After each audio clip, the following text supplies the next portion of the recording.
మంచిది. పరిశుద్ధ గ్రంథము నుండి కొన్ని నిమిషాలు దేవుని వాక్యాన్ని మనము ధ్యానించుకుందాం. మనము నిర్గమకాండము నుండి వరుసగా ఇశ్రాయేలు ప్రజల ప్రయాణం ఐగుప్తులో నుండి విడుదలై వారు చేయుచున్న ప్రయాణమును గురించి ధ్యానిస్తూ ఉన్నాం. 15వ అధ్యాయములో నుండి కొన్ని వచనాలు చదువుకుందాము. నిర్గమకాండము 15వ అధ్యాయము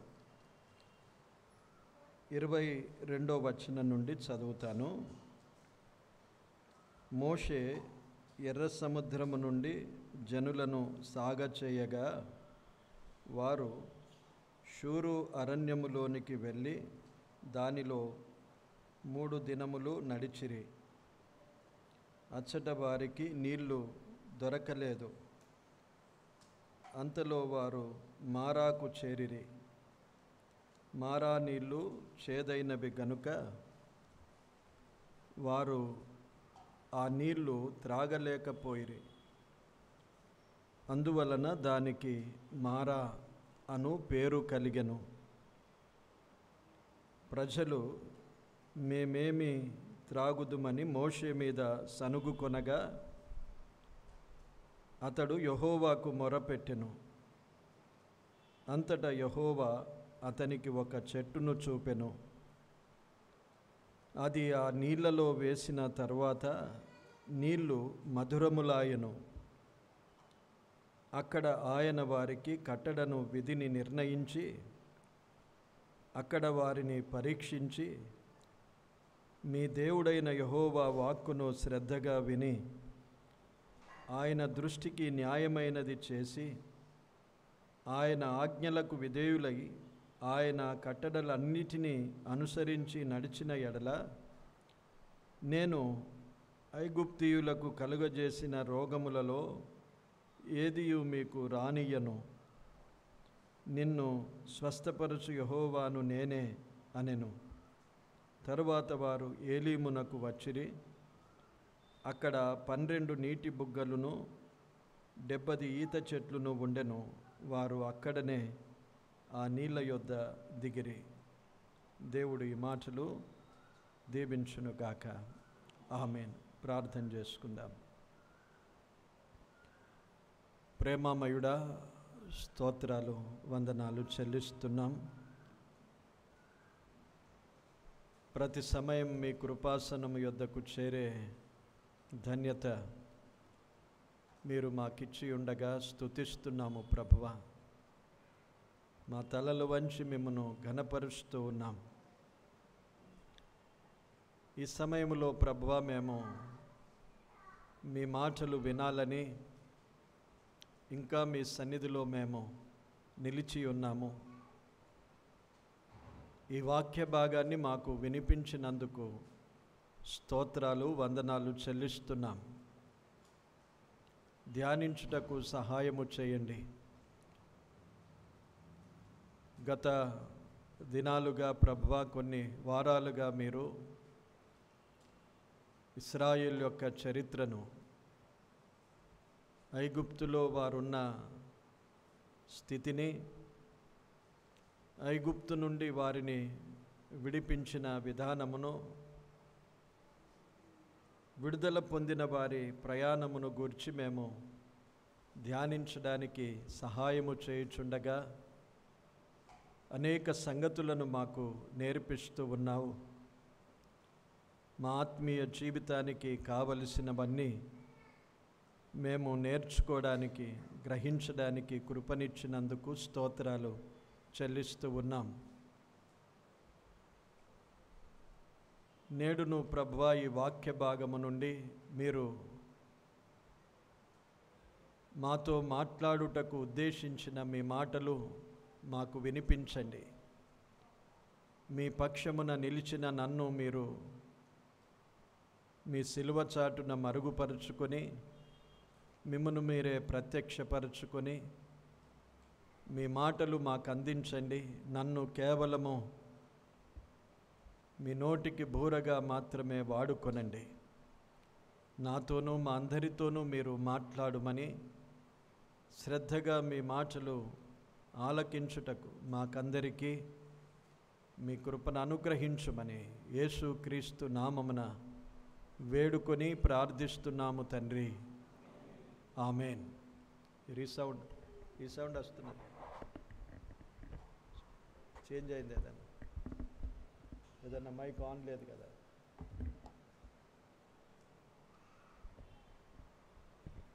మంచిది ప్రియులారా, మనము దేవుని వాక్యాన్ని శ్రద్ధగా విందాం.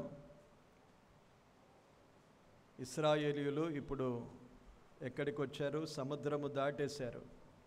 గతసారి మనము ఆ విషయాన్ని ఆలోచించాం.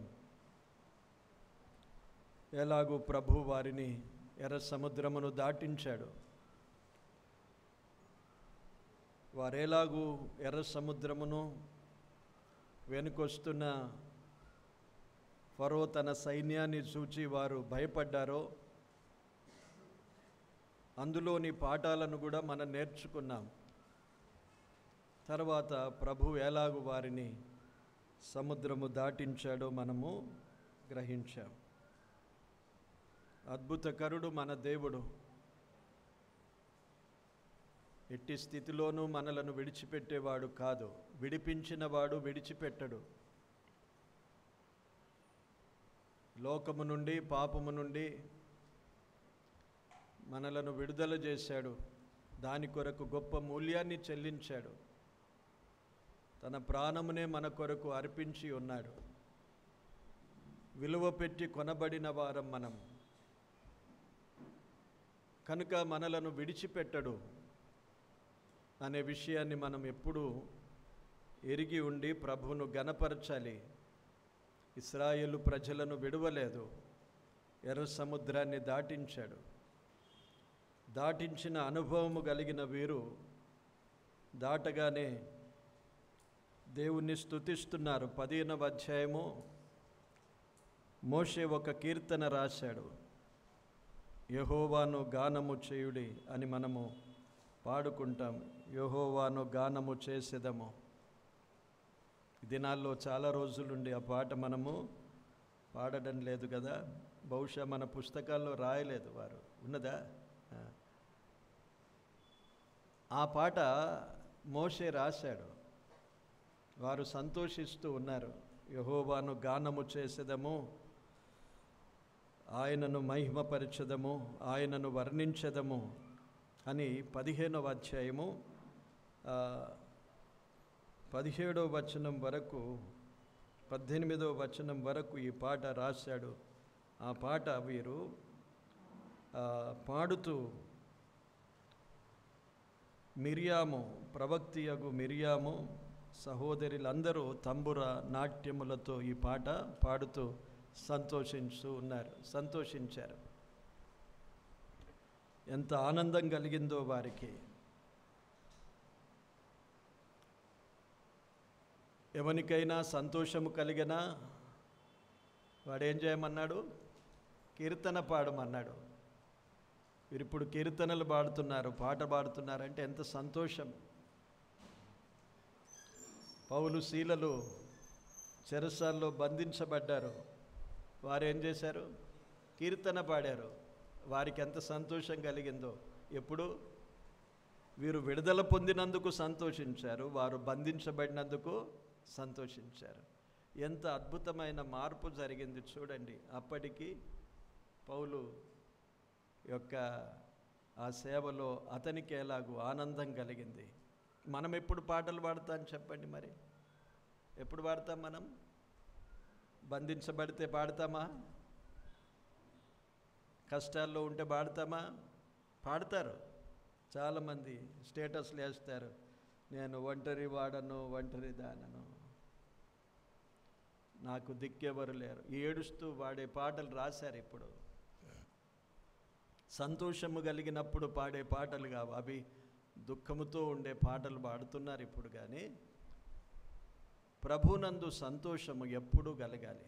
అందుకే ప్రభు ఏమన్నాడంటే, పరిశుద్ధాత్ముడు రాశాడు, ఎల్లప్పుడూ సంతోషించుడి. పౌలు రాసిన పత్రికల్లో ఉన్నది, తెస్సలోనికైలకు రాసిన పత్రికలో ఎల్లప్పుడూ సంతోషించుడి. ఫిలిప్పీలకు రాసిన పత్రికలో ఉన్నది, ఆనందించుడి, మరలా చెప్పుదును ఆనందించుడి అన్నాడు. విశ్వాస జీవితం ఆనందమే. ఆనందమయ పరలోకము మనది అన్నాడు. ఎందుకు ఆనందం అంటే, పరలోకము మనది, ఈ లోకము కాదు. ఈ లోకములో ఇలాంటివెన్నో సంభవిస్తూ ఉంటాయి, కానీ విశ్వాస జీవితానికి ఉన్న ఆనందం ఏంటంటే, పరలోకము మనది, ప్రభువు మనవాడు, మనము ప్రభువు వారము, మనలను విడిచిపెట్టడు ప్రభువు. ఈ గొప్ప సంతోషాన్ని నిరంతరము కలిగి ఉండాలి. వీరు పాడారు, సంతోషించారు, నాట్యం ఆడారు, 3 రోజులు ప్రయాణం చేశారు. ఇప్పుడు ఎక్కడ? అరణ్యములో ప్రయాణం వీరిది. దేవుడు వారిని ఎర్ర సముద్రము దాటిన తర్వాత అరణ్యము గుండా ప్రయాణం చేయించాడు. ఈ అరణ్యములో 3 రోజుల ప్రయాణములో ఆ సంతోషం అంతా పోయింది మళ్ళీ వారికి. 3 రోజుల ప్రయాణం చేసిన తర్వాత వారికి నీళ్లు దొరకలేదు. అక్కడ మాట్లాడద్దు మీరు ఇప్పుడు, నో టాకింగ్. 3 రోజుల ప్రయాణం తర్వాత వారికి నీళ్లు దొరకలేదు. ఇంతవరకు సంతోషంగా వాడుతూ వచ్చారు, పాడారు, చూచారు, అద్భుతాన్ని చూశారు. సముద్రము మధ్యలో వారు ఆరిన నేలను నడిచారు. ఆ మాటలు వివరిస్తూ, యెహోవా దేవుడు యుద్ధశూరుడు, ఆయన శ్రేష్ఠుడు, ఎర్ర సముద్రములో వారిని మునిగిపోజేశాడు. ఎన్నో వివరిస్తూ, వేల్పులలో నీ వంటి వాడు లేడు, పరిశుద్ధతను బట్టి నీవు మహనీయుడవు, చాలా గొప్పగా పాడారు, చాలా ఆనందించారు, తంబుర సితార వాయిస్తూ నాట్యమాడారు. 3 రోజుల ప్రయాణములో వారికి నీళ్లు దొరకలేదు. ఇప్పుడు ఏం చేశారు చూడండి. వారు ఒక స్థలానికి చేరుకున్నారు, మారాకు. మారా అనే ఒక స్థలం ఉన్నది. అక్కడ అరణ్య మార్గము గుండా వెళ్ళి మారాలో చేరి అక్కడ చూచినప్పుడు కొన్ని నీళ్లు కనిపించాయి వారికి, కానీ ఆ నీళ్లు త్రాగలేకపోయారు. అవి చేదైన నీళ్లు. కనుక వారిప్పుడు మోషే మీద సనుగు కొనగా అని 24వ వచనం మనం చూస్తున్నాం. నాట్యమాడిన వారు, సంతోషించిన వారు 3 రోజులకే అంతా మర్చిపోయి ఇప్పుడు సనుక్కుంటున్నారు. ఇది 2వ సనుగు వారిది. మొదట ఎర్ర సముద్రము దగ్గర వెనుకకు చూడగానే వారు సనుక్కున్నారు. మేమెందుకు ఇక్కడికి వస్తేమి, మేము మళ్ళీ ఐగుప్తులోనికే వెళ్ళిపోవటం మంచిది, అక్కడే చావడం మంచిది అని అనుకున్నవారు. అలాగూ సనుక్కొనగా దేవుడు ఒక మహా అద్భుతమైన కార్యాన్ని వారి ఎదుట, కన్నుల ఎదుట జరిగించాడు. ఎర్ర సముద్రము దాటిపోవడం అంటే అసాధ్యమే. సముద్రం దాటాలంటే అసాధ్యం కదా. అప్పుడేమో వంతెనలు లేవు, బ్రిడ్జులు కట్టలేదు. మరియు ఎన్ని లక్షల మంది, మనము గతసారి అనుకున్నాం కదా, 20 సంవత్సరాలకు పై వయసు గలవారే 6,03,550 మంది లెక్కించాడు. ఆ తర్వాత చిన్నవారు ఉన్నారు, 20 సంవత్సరాలకు కింది వయస్సు లేవీయులు, వారు కూడా లెక్కించబడలేరు. ఇలాగూ వీరంతా ప్రయాణము ఆ ఎర్ర సముద్రములో దాటి వెళ్ళిపోయారు. పైగా బురద లేదు, ఏమీ లేదు, ఆరిన నేలను నడిచిపోయిరి అని వ్రాయబడింది. ఫరో తన సైనికులు కూడా అదే మార్గములో వెళ్దాం అనుకున్నారు, కానీ వారిని మధ్యలోనే దేవుడు ఆ సముద్రములో ముంచేశాడు. ఇంత అద్భుతం చూసిన తర్వాత ఇక సనిగే అవసరం ఉన్నదా చెప్పండి? ఈ నీళ్లు చేదైనవి, చేదైన నీళ్లు మార్చగలిగే శక్తి దేవుడు కలిగి ఉన్నాడు. అంత గొప్ప సంగతి చేసినవాడు ఈ నీళ్ల సంగతి చేయడా? 3 రోజుల్లోనే వారి నమ్మకము, వారి విశ్వాసం అంతా కోల్పోయారు. ఎంత బలహీనమైన వ్యక్తులో చూడండి. దేవుని పిల్లలలో విశ్వాసము బలంగా ఉండాలి.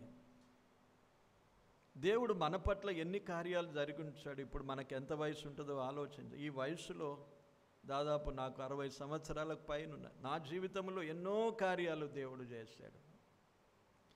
మరి ఒకటి ఏదైనా నాకు అడ్డుగా వస్తే నేను సనగనవసరం లేదు, అది కూడా దేవుడు తీరుస్తాడు. ఆ శక్తి సామర్థ్యతలు కలిగిన వాడు. అదే మనకు ఉండవలసిన విశ్వాసము, నిరీక్షణ. చాలామంది విశ్వాసులు కృంగిపోతారు. అయ్యో మళ్ళీ ఒక సమస్య వచ్చేసిందే, ఇదేలాగూ తీరాలి అనుకుంటాం. గతించినవి మర్చిపోతాము. దేవుడు ఎలాగూ మనలను దాటించాడు, ఎలాగూ మనలను ఆదరించాడు, ఎలాగూ మనలను బాగుపరిచాడు. ఇవి మర్చిపోయి బాగు చేయగానే గంతులేసి సంతోషిస్తాము, సాక్ష్యం చెప్పుకుంటాం ఇక్కడ నిలిచి కూడా. అదే మళ్ళీ 2-3 రోజులకి ఏదైనా జరిగితే మళ్ళీ కృంగి కూర్చుంటాం.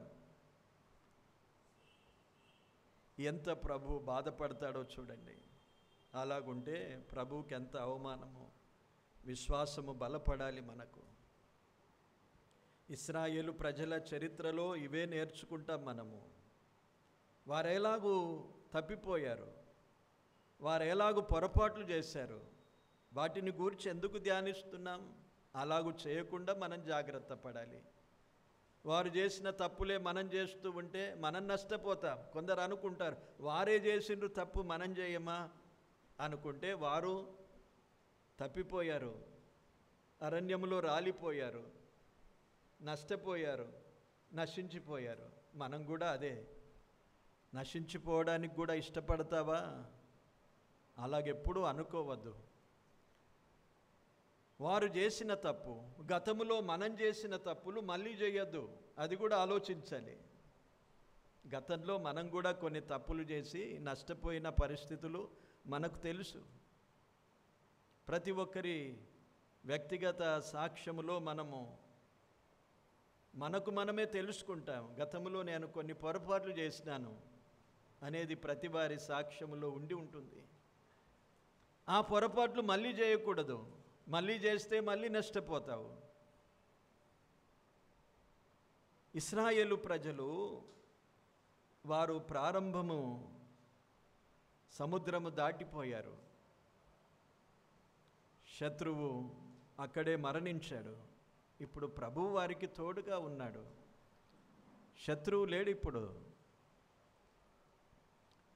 ఫరో తన సైన్యముతో ఆ ఎర్ర సముద్రములో ముంచేశాడు.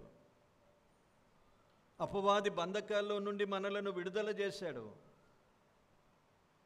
మనకు కూడా శత్రువు అపవాదికి మన మీద అధికారము లేదు. దేవుని ఆత్మచేత మనలను ముద్రించాడు. మళ్ళీ అపవాదితో భయపడేవారు ఉన్నారా విశ్వాసులు? అయ్యో నాకెవరో ఏమో చేసిరి అనుకుంటారు చాలామంది. ఎంత అపహాస్యం అండి. ఏ మంత్రశక్తులు, తంత్రశక్తులు ఏవి మన మీద ప్రభావం చూపవు. విడుదల పొందిన భారము, అపవాది బంధకాల్లో నుండి విడుదల చేశాడు మనలను. దేవుని ఆత్మ మన మీద ముద్రించాడు.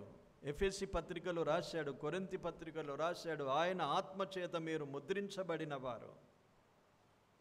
ఈ నమ్మకం ఉన్నదా? ఆత్మ ముద్రను చూచి అపవాది మన దగ్గరికి రాలేడు.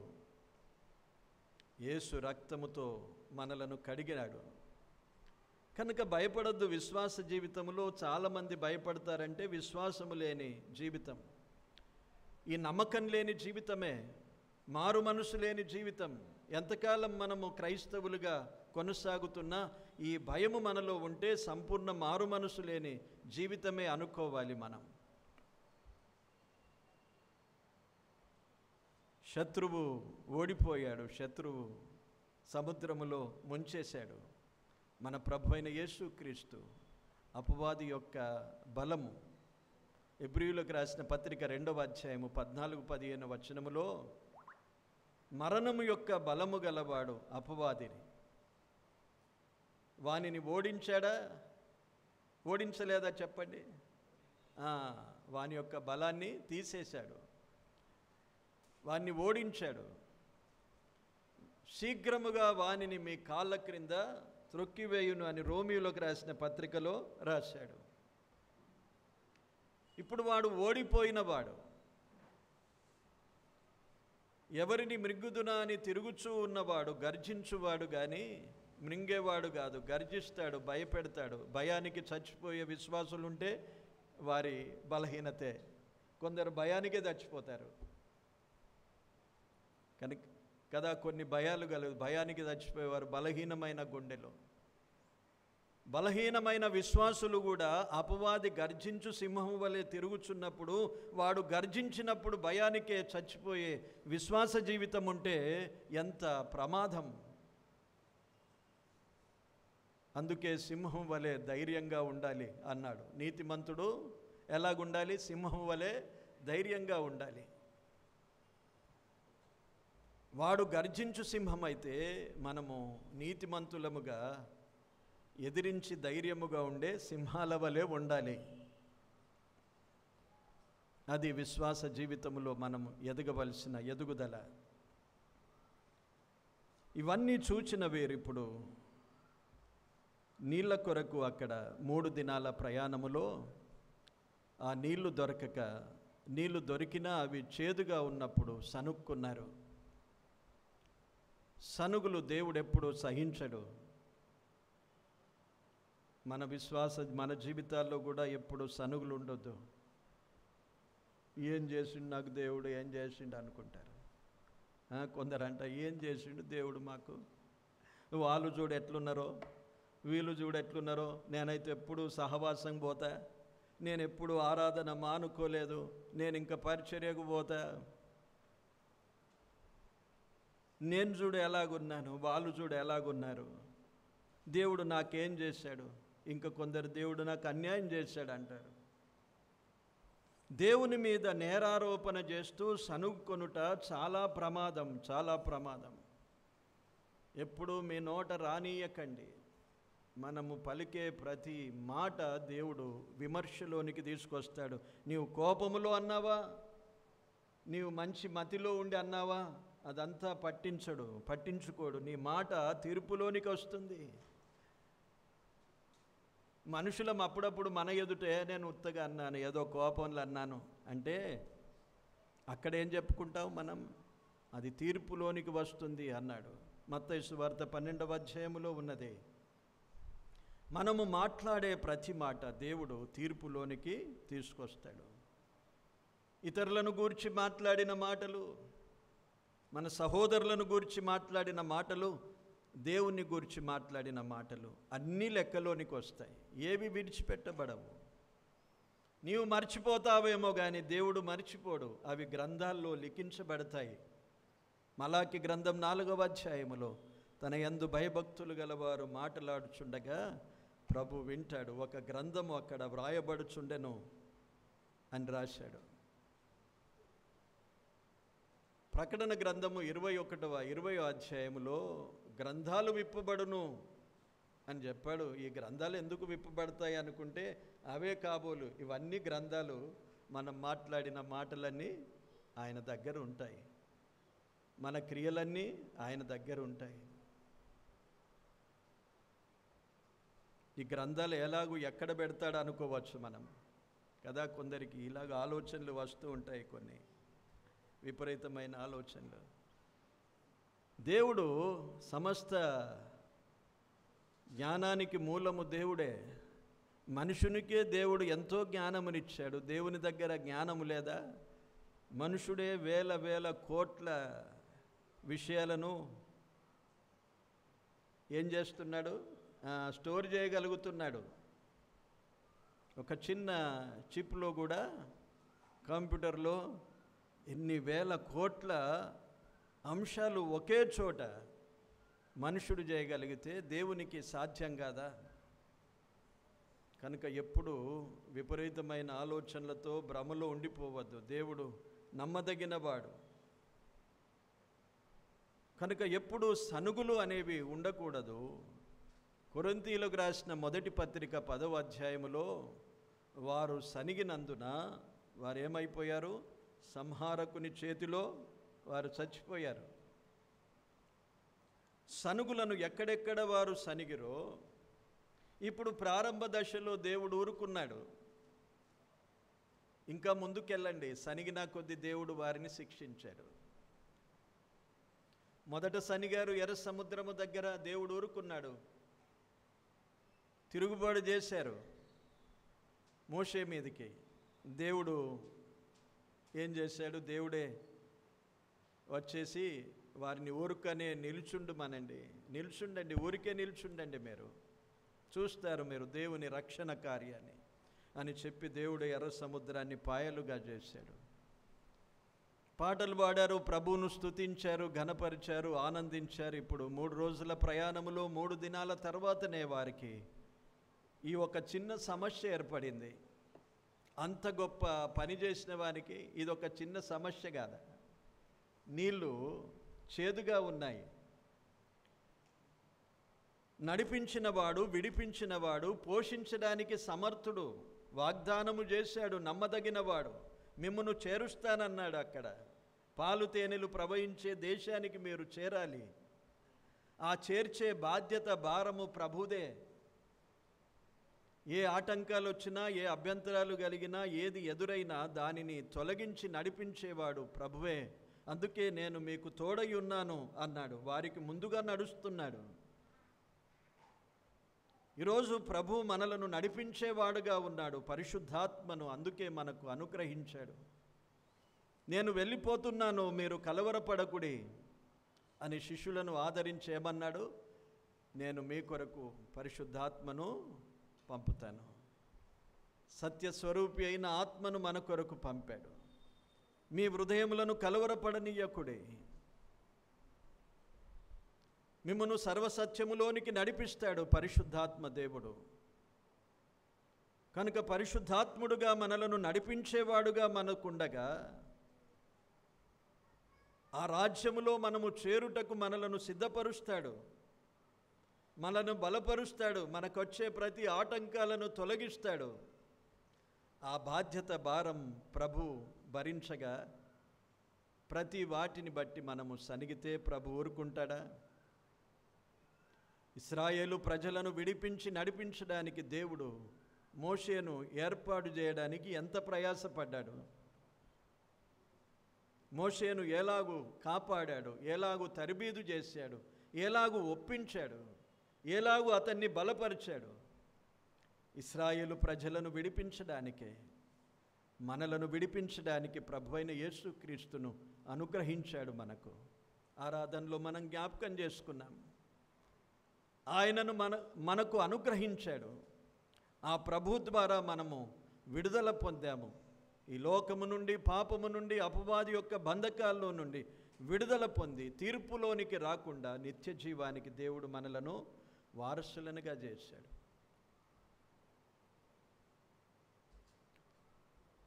దేవుడే మనకు తోడయుండి నడిపించేవాడుగా ఉన్నాడు. ఇది వారు కన్నులారా చూస్తున్నారు. వారికి మేఘస్తంభముగా ఉన్నాడు, అగ్నిస్తంభముగా వారితో ఉన్నాడు. 3 రోజుల క్రితమే దేవుడు వారి మధ్య ఉండి ఎర్ర సముద్రాన్ని దాటించాడు. ఇటు శత్రువును కూడా ఆ సముద్రములో ముంచేశాడు. సంపూర్ణమైన విడుదల వారికి కలిగింది. అది మర్చిపోకుండా వారు కృతజ్ఞులై జీవించాలి. వాస్తవంగా ఇప్పుడు నీళ్లు లేవు వారికి, నీళ్లు దొరికాయి కానీ చేదుగా ఉన్నాయి. ఏం చేయాలి? ఇప్పుడు ప్రార్థన చేయాలి కానీ సనుగుతున్నారు.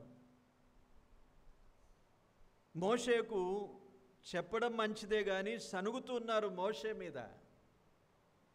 చెప్పడం వేరు, సనుగుతూ మాట్లాడడం వేరు.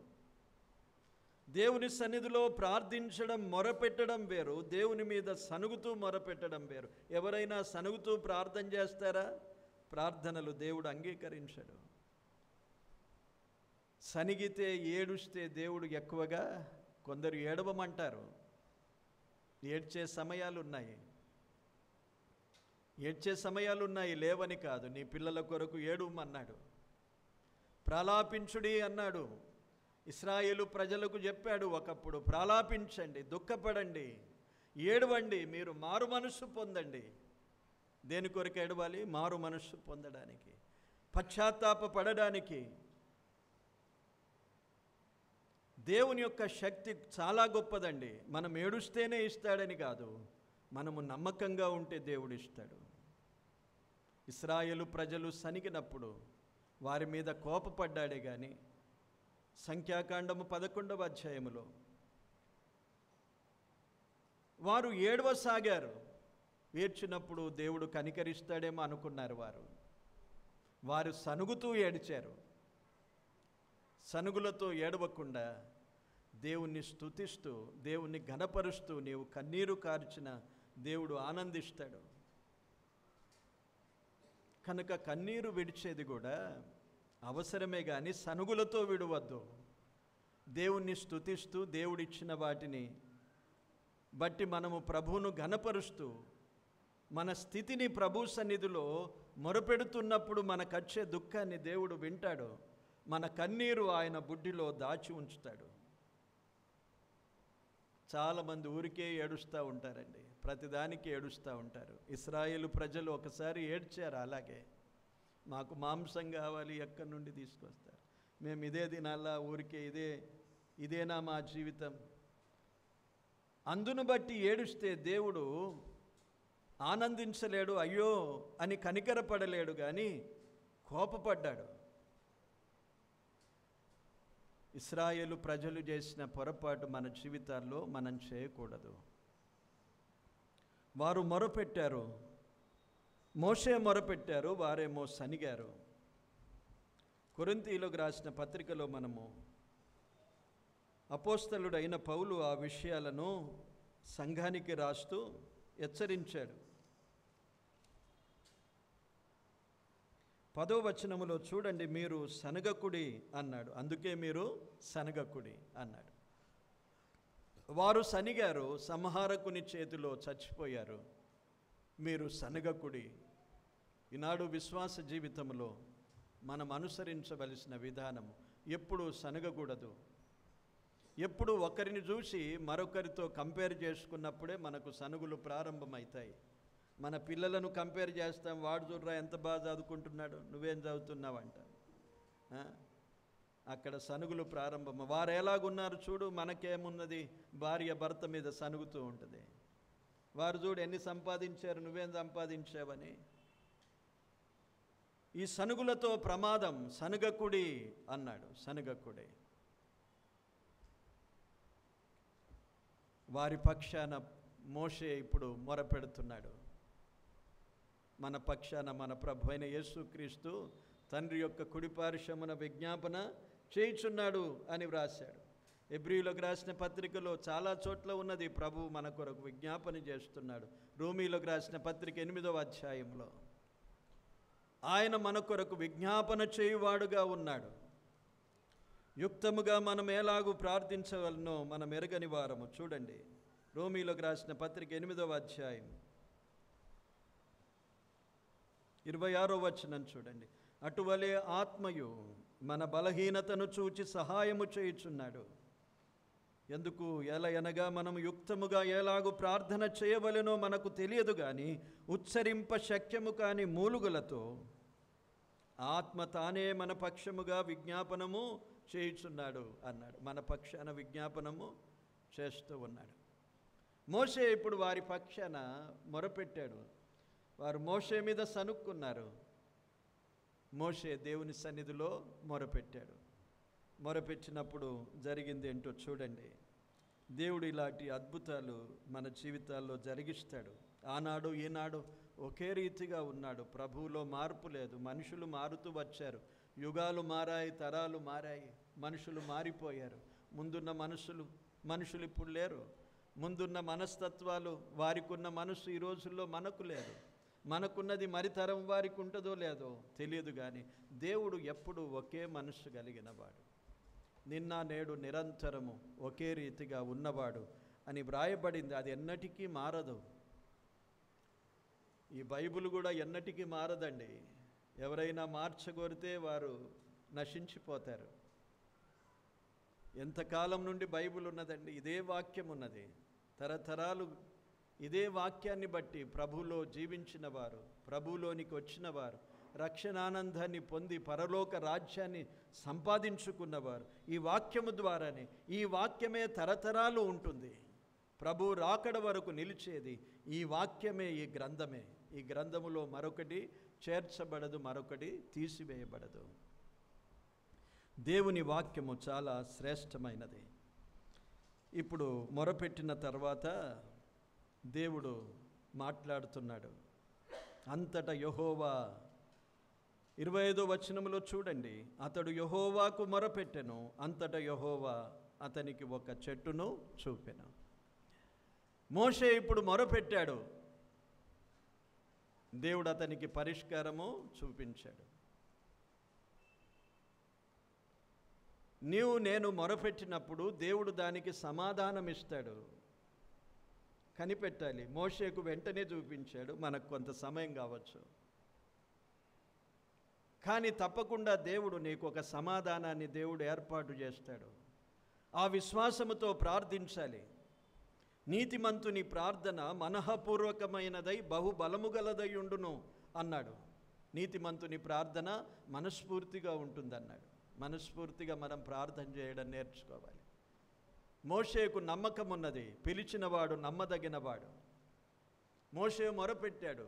మోషేతో ఎలాగూ మాట్లాడాడు చెప్పండి? సంఖ్యాకాండములో ఉన్నది, ముఖాముఖిగా మాట్లాడినట్లుగా అతనితో నేను మాట్లాడుచుంటిని అన్నాడు. ప్రవక్తలతో మాట్లాడినట్లుగా కాదు, ముఖాముఖిగా మాట్లాడుచుంటిని అని అక్కడ తెలియజేశాడు. దేవుని పిల్లలమైన మనము మొరపెట్టినప్పుడు ఆయన మన మొరను ఆలకిస్తాడు అనే నమ్మకం ఎంతమందికి ఉన్నది చెప్పండి? అందరికీ ఉన్నదా? ఏమో నా అనుమానం కదా. ఒకవేళ ఉన్నది అంటే ఇంకేం అడుగుతాడు అనే భయం మనకుంటుంది. నమ్మకం ఉండాలి, విశ్వాసం ఉండాలి. మన ప్రార్థనలను ఆలకిస్తాడు. దేవుని వాక్యము సెలవిస్తూ ఉన్నది. మనకు నమ్మకం లేకుండానే ప్రార్థించితే ఎలాగూ మనము దాని ఫలితాన్ని పొందగలుగుతాం చెప్పండి? దేవుడు నమ్మదగినవాడు అని వ్రాయబడింది. తన కుమారుని యొక్క సహవాసానికి పిలిచిన దేవుడు నమ్మదగినవాడు అని వ్రాయబడింది కొరింథీ పత్రికలో. మనము నమ్మకపోతే ఎలాగూ చెప్పండి? అందుకే తిమోతికి రాసిన పత్రికలో ఒక చోట పౌలు ఇలాగూ రాశాడు, మనము నమ్మదగని వారమైనప్పటికీ ఆయన నమ్మదగినవాడు అన్నాడు. నీ ఒకవేళ నమ్మదగని వాడవైనా దేవుడు మాత్రము నమ్మదగినవాడు. ఈ విశ్వాసముతో ప్రార్థన చేయండి. ప్రభు ఒకవేళ ఆలస్యం చేస్తుండొచ్చు నీ ప్రార్థనకు జవాబు, కానీ తప్పకుండా నీకు మార్గాన్ని ఏర్పరుస్తాడు. ఏ శోధనలో ఉన్నావా, శ్రమల్లో ఉన్నావా, కష్టాల్లో ఉన్నావా, కొంత మట్టుకు దేవుడు అనుమతించిన నీవు సహించుకొనగలిగినంతకంటే ఎక్కువగా నీకు శోధన రానియ్యడు అని పౌలు రాశాడు కొరింథీ పత్రికలో 10వ అధ్యాయములో. ఒకవేళ ఆ శోధన నీకు తొలగిపోకపోయినా తప్పించుకునే మార్గాన్ని నీకు చూపిస్తానన్నాడు. ఈ మాటలు నమ్ముదామా? నమ్మితే విశ్వాసముతో ప్రార్థన చేయండి. ఎటువంటి కష్టాల్లో ఉన్నా భయపడొద్దు. దేవుని సన్నిధిలో ప్రార్థించేది సనిగేది కాదు, ప్రార్థన చేయడం నేర్చుకోవాలి. అయ్యో అని నాకెందుకు ఈ బాధ, ఎందుకు దుఃఖము, ప్రభువా నేనేం చేస్తే వీరంతా బాగున్నారు, నాకు బాగులేదు, ఇలాగూ సనుగు కాదు. దేవుని సన్నిధిలో దేవుడు మనకు అనుమతించిన ఈ పరిస్థితిని దేవుని చిత్తానికే అప్పగించాలి. ఎర్ర సముద్రము దేవుడే పొమ్మన్నాడు, తొలగించేవాడు ఆయనే. షూరు అరణ్యము గుండా నడిపించినవాడు ఆయనే. షూరు అరణ్యములో మారా చేదైన అనుభవం, చేదైన నీళ్లున్నాయి, అవి బాగు చేసేవాడు ఆయనే. ఈ విశ్వాసం ఉండాలి. వీరేమో సనుగుతూ ఉన్నారు. మోషే ప్రార్థన చేశాడు, మోషే ప్రార్థన చేయగానే దేవుడు విన్నాడు. దేవుడు దానికి జవాబు చూపించాడు, దానికి సమాధానం ఇచ్చాడు. ఒక చెట్టును చూపిస్తున్నాడు. ఆ చెట్టును ఏమన్నాడు చూడండి, అది ఆ నీళ్ళలో వేసిన తర్వాత అది ఏమైపోయింది? నీళ్లు మధురములాయను. ఆ చెట్టును చూపించి మోషేకు చెప్పాడు, ఈ చెట్టు ఆ నీళ్ళలో వేసి అప్పుడు ఏమైపోతుంది? నీళ్లు మధురమైపోతాయి అన్నాడు. భూమి మీద ఏ చెట్లైనా ఉన్నాయా చెప్పండి? ఇంతవరకైతే ఎక్కడ ఏ సైంటిస్టులు అయితే చెప్పలేదు. లేకపోతే ఇప్పుడు ఉప్పు నీళ్ళు, చేదు నీళ్ళు ఇవన్నీ చెట్లతో బాగు చేసి సమృద్ధిగా నీళ్ళు ఇచ్చేవారు మనకు. ఫిల్టర్ చేస్తున్నారు సముద్రపు నీళ్లు, కానీ వాటిని మధురంగా మార్చడం లేదు. కోట్ల రూపాయలు ఖర్చు చేస్తున్నారు ఫిల్టరేషన్ కొరకు. అంటే ఏ చెట్టు కూడా భూమి మీద ఈనాటికి ఎవరు కనుగొనలేదు ఏ చెట్టు ద్వారా నీళ్లు మధురమైపోతాయి అనేది. ఆ ప్రాంతంలో ఉన్నవారు కూడా దాన్ని కనుగొనలేరు. మళ్ళీ అది దేవుడు చేసిన అద్భుతం. ఇక్కడ మరొక తలంపు ఆలోచన చేద్దాం చూడండి. మోషే చేతిలో కర్ర ఉన్నది. ఎర్ర సముద్రము పాయలు చేసినప్పుడు కర్ర పైకి లేపమన్నాడు కదా, కర్ర పైకి లేపమన్నాడు. ఏమైపోయింది? రెండుగా విడిపోయి ఒక మార్గం ఏర్పడింది. ఐగుప్తులో ఉన్నప్పుడు కర్ర ద్వారా అనేక అద్భుతాలు చేశాడు.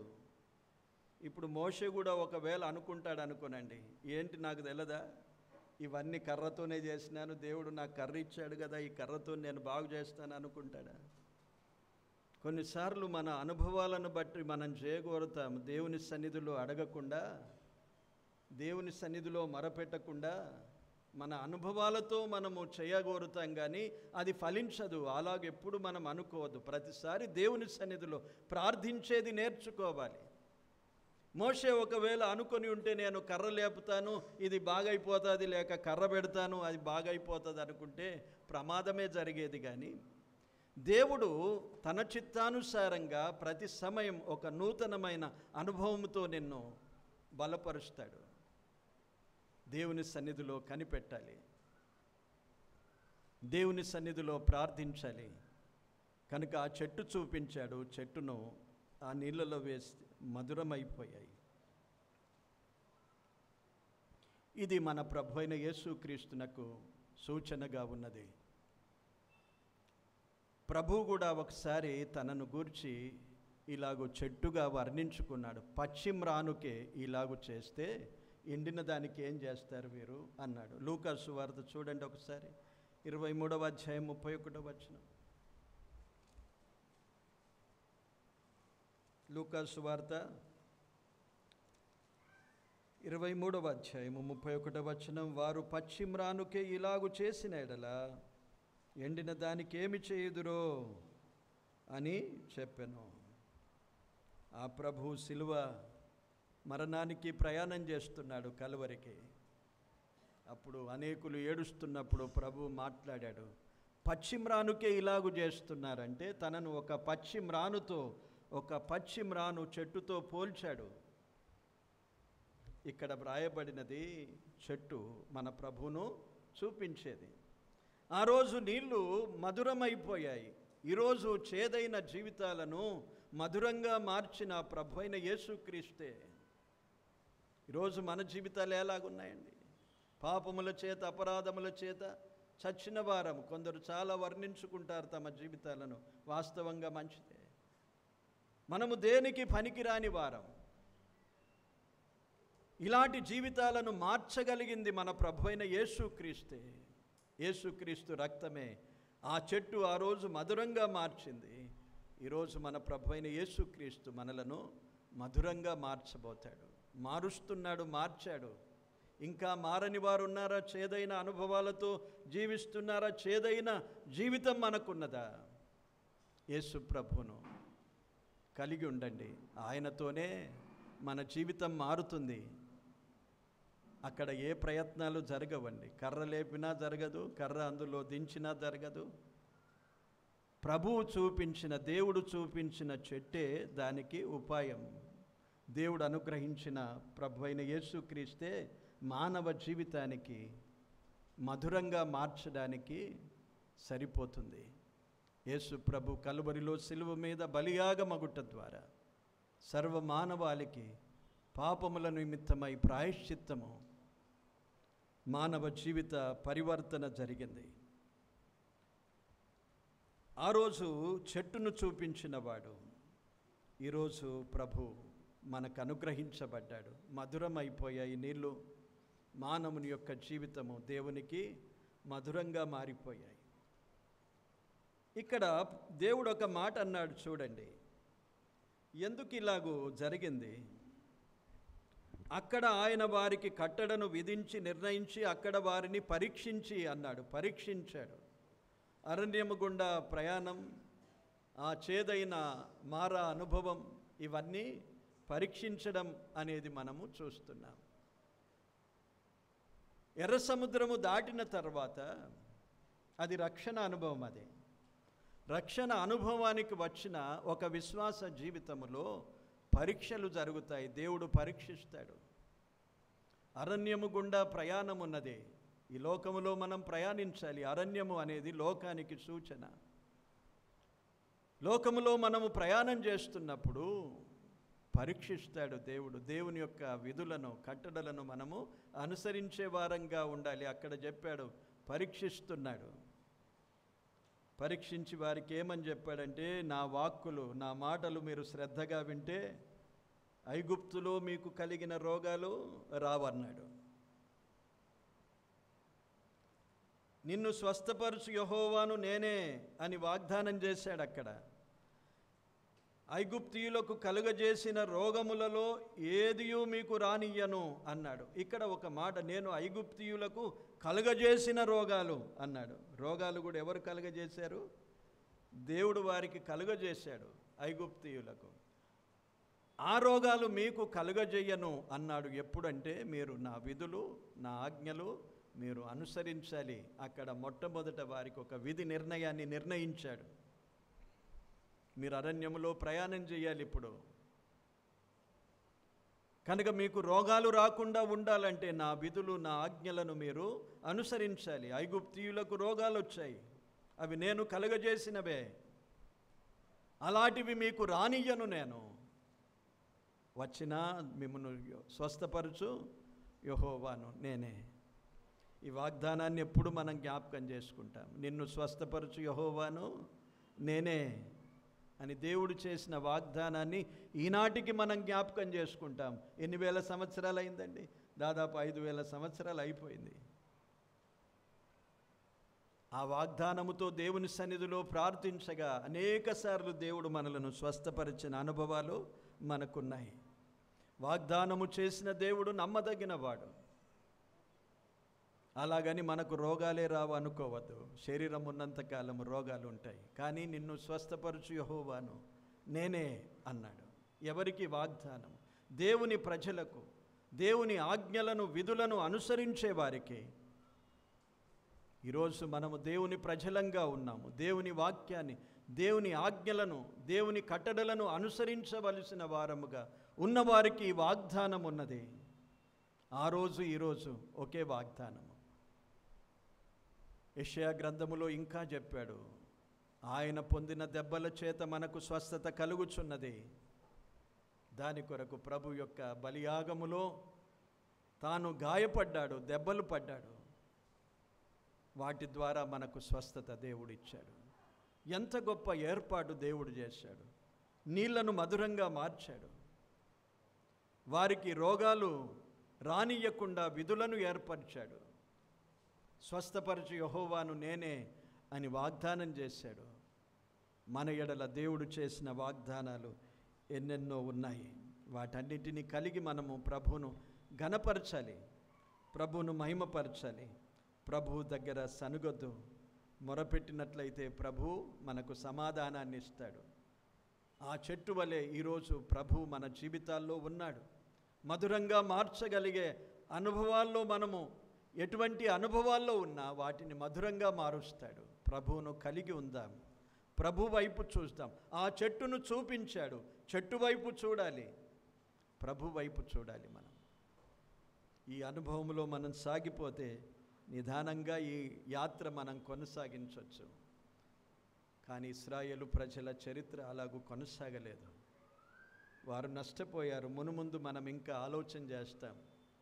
ప్రతి ఆలోచనలో మనం నేర్చుకునే పాఠాలను మన జీవితాలకు అన్వయించుకుందాం. చరిత్ర నేర్చుకొని సంతోషించడం కాదు, ఇవి మన ఆత్మీయ జీవితానికి నేర్చుకొనవలసిన అనుభవాలు. అలాగే మనం వినాలి, అలాగే వాటిని గురించి శ్రద్ధగా ఆలోచన కలిగి ఉండాలనేది దేవుడు మనకు నేర్పిస్తున్నాడు. దేవుడి మాటలు దీవించునుగాక. ఆమేన్. ప్రార్థన చేసుకుందాం. పరిశుద్ధుడా, మహాగణుడా, మహోన్నతుడా, స్తోత్రాలు. మీ మహాకృప చేతనే ఈ పునరుత్థాన దినం మధ్యాహ్న కాల సమయం నుండి ఈ సమయం వరకు మీ సన్నిధిలో మేముండి మిమ్మను ఆరాధించి ఘనపరుస్తూ మీ యందు ఆనందించుటకు మీరిచ్చిన ధన్యతకై స్తోత్రాలు ప్రభువా. చేరి వచ్చిన మా మధ్య ఆత్మరూపివై సంచరిస్తున్నందుకు స్తోత్రాలు. మాతో మాట్లాడిన అమూల్యమైన మీ మాటలను బట్టి స్తుతిస్తున్నాము. మాకెంతో ఆదరణనిస్తున్నావు. మాకెంతో శ్రేష్టమైన ఉపదేశమునిచ్చి మమ్మను బలపరుస్తున్నావు.